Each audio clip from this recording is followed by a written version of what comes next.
I do think that it's wise to compete only with yourself and not compete with others.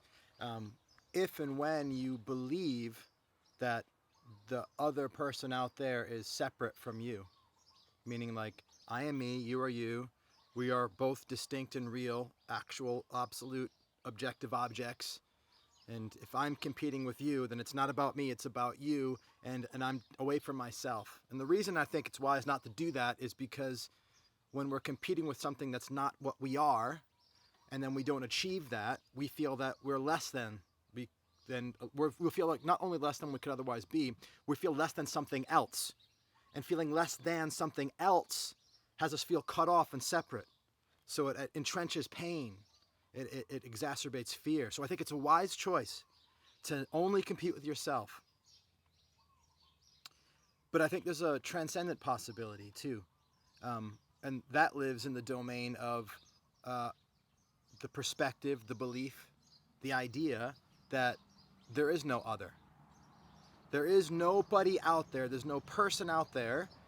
There's something out there, but there's no person except the one that I project out into the world. So like, for example, my wife, I call her Kalpna. There's no Kalpna out there. She happens to call herself that too, but there's some shared concepts, but there's also some very distinct concepts. She's got a different idea of who she is than I do, and guess which one I relate to? Guess which one I see when it walks in the door? Guess which one I experience? Mine, my Kalpna, in my mind.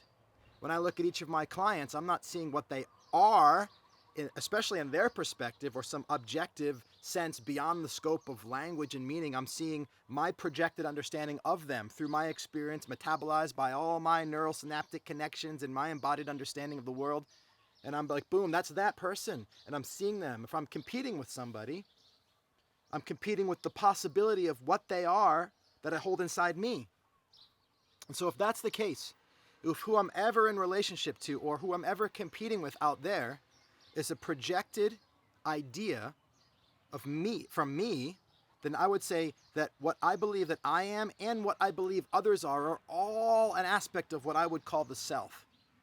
So I am me, that person over there that I conceptualize and project outwards, that's also me. That's an aspect of me. Just like, I call a shoe, that's my language for that thing. Some in a different culture, in a different part of the world, is going to have a different word for that thing. So there's an aspect of that thing, their relationship to it, their experience of it, that is a projection of their own self. So in that sense, there is nobody out there. And so if I'm competing with an other, I'm competing with an aspect of myself. And in that sense, all competition is self-competition. And now in this case, when you're seeing the world that way, when you're seeing others as an extension and projection of your own selfhood, to compete with them is a wise move. It's very advantageous. And why is that? Because if I'm competing with a projected aspect of myself that I play the game of pretending there's difference, pretending there's an other, because here's the cool thing about being human, you can hold paradox in your mind. You can hold the idea that something is other in place at the same time that knowing that it's a projected entity and that it's not real. It's called play, imagination. Kids do it, grown-ups can do it too. So if I imagine that aspect of self is an other, and I compete with it, what it does is it draws out a higher capacity to lean into challenge, to push myself. It's just human fact. I mean, the data shows it. I do an online, a leaderboard thing, workout thing, and they can show that when people are competing against other people versus against themselves, because it's different choices in the feature set, they push harder, they achieve more. When we project onto another and we compete with other, we create more. It's the way, that's how evolution has occurred, right? Things of competing with each other create stress and draw more strength out and power out. So that just is what it is, right? So before I said it's not wise to do it because it's going to entrench fear and create more pain because you feel separate and cut off from that thing which is other. But now we're in a new perspective. We're in the perspective of that other is imagination, is a play game. It's an illusion that I'm utilizing and I'm losing myself in to draw out a higher level of power.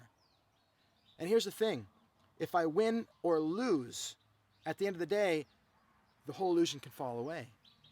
The curtain can come down. The spell can be broken. I can choose consciously to let go instantly. And I do, because I know it's not real. I used it to draw something out. And there's elation in the completion, whether it's win or lost, because the elation is for the growth that occurred through the pressing and pushing myself beyond what I could have done prior, and there's no pain because the pain was predicated on the belief, the absolute belief, the experience that that's true, that that person is an other. So if I am less than them, then I am cut off and I'm separate, and that's scary. That's an existential threat to lose when it's true that an other is separate and truly separate from you. But when you are experiencing everything as not even interconnected, but one thing, expressed like whirlpools or waves coming out of the ocean, and then we see perception of difference, but it's a story, it's an illusion, and then we compete with that, and then we let go, and it all dissolves back into the ocean. And everything is Paul one of again, and you're at peace no matter what. But it's still, you see how it's still functional to compete with an other when held in the understanding of that other, and that distinction is an illusion? It's still functional because when you play the game of that illusion, it draws out a higher degree of strength and power, and it pushes you and it grows you. So play the game, but play it consciously. Play it consciously. Know that that other that you're competing against, I want to fucking kill and destroy when I'm competing.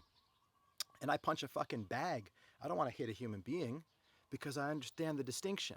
And I think you can get that too, right? There's a difference between wanting to actually kill and expressing the capacity to kill as a way of drawing yourself into a higher level of capacity and power. So, all competition is self-competition. Thank you for watching. I love you. I'll talk to you soon.